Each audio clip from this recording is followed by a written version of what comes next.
С 27 числа мы уже бастуем.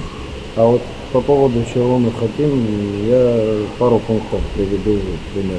Вот мы лицо театра, молодежи именно. За старших не буду говорить. Вот нас отправили, Министерство культуры по лимитам отправили 12 человек учиться в Санкт-Петербург, Институт культуры. И также 11 человек в Москву, в Щукинский университет. Вот мы приехали, поехали, отучились, приехали. По факту, когда мы туда поехали учиться, когда нас тут выбирали, отбирали, тут был совершенно другой театр, в котором мы имели представление, что по приезде сюда мы будем в устроенном, в хорошем театре, в цивилизованном культурном театре будем работать. Но по факту, по приезде сюда мы видим, что вот эти какие-то выяснения, кто там с кем-то не разговаривает, кто-то с кем-то не видится. А с чего это все происходит, тоже скажу. Вот мы, молодежь, на мой взгляд сегодня и на взгляд нашей молодежи, мы обеспокоены единственным тем, что у нас на сегодняшний день Абхазский драматический театр называется. Мы хотим, чтобы он так и назывался. Если какие-то спектакли рекламируются не на русском языке, не с ошибками, а на абхазском языке, чтобы хотя бы народ, наш народ, вот проходя каждый день вот здесь по набережной, хоть визуально, чтобы видели свой язык. А если вот этого нету, просто у меня возникает другой вопрос. Для чего нас отправили, для чего мы отучились? Зачем нас тоже мучают? Да отпустите нас тоже, мы пойдем себе по своей дорожке. Нет, но мы выбрали этот путь. Раз мы выбрали, то дайте нам возможность свой путь продолжать. А на сегодняшний день, чтобы вы тоже понимали, вот по всему миру есть такая тенденция в театре. Но за исключением пару театров по всему миру, где нету художественного руководителя и режиссера нет. Это так по приглашению режиссера делать постановки. Но у нас тенденция совсем другая. Это известная на весь мир. Руководство театра везде, в любых театрах, руководство театра должно работать на актеров. То есть руководство должно предоставить пищу для поедания, так скажем. Но это как должно быть. А на самом деле у нас сегодня происходит совсем наоборот.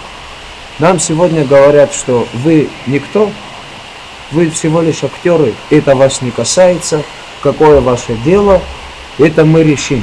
Так не должно быть. С нами так не получится. Нельзя так.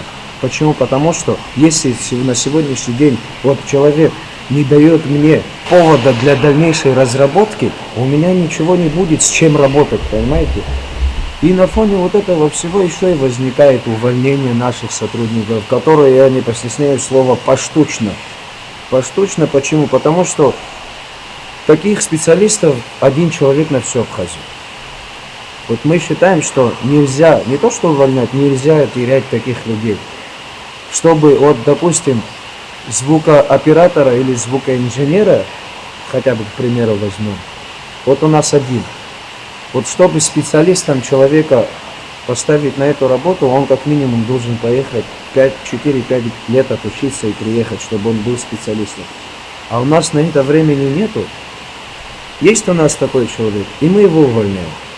Вот нам непонятны вот эти все причины. И причина нашей забастовки все вместе заключается только в этом. Наше требование такое коллективное, это не будем брать в расчет, что это обслуживающий персонал, цеха, световики, хотя они тоже взбудоражены.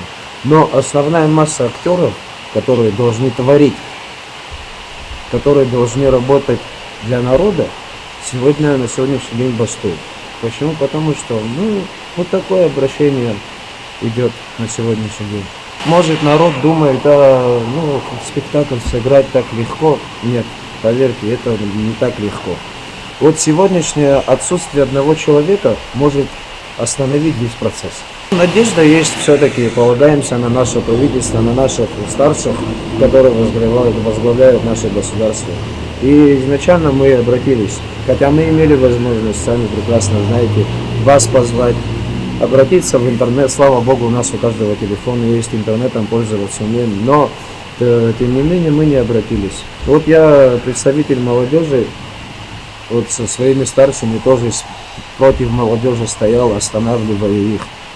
Пока не надо. Мы обратились к нашему правительству, давайте ждем результата. Потом, ну дальше будет видно, какие действия нам принимать. Мы просто единственное, что хотим, чтобы наш театр не превратился в какой-то дом культуры, и чтобы хотя бы здесь сохранялась наша культура и наш абхазский язык.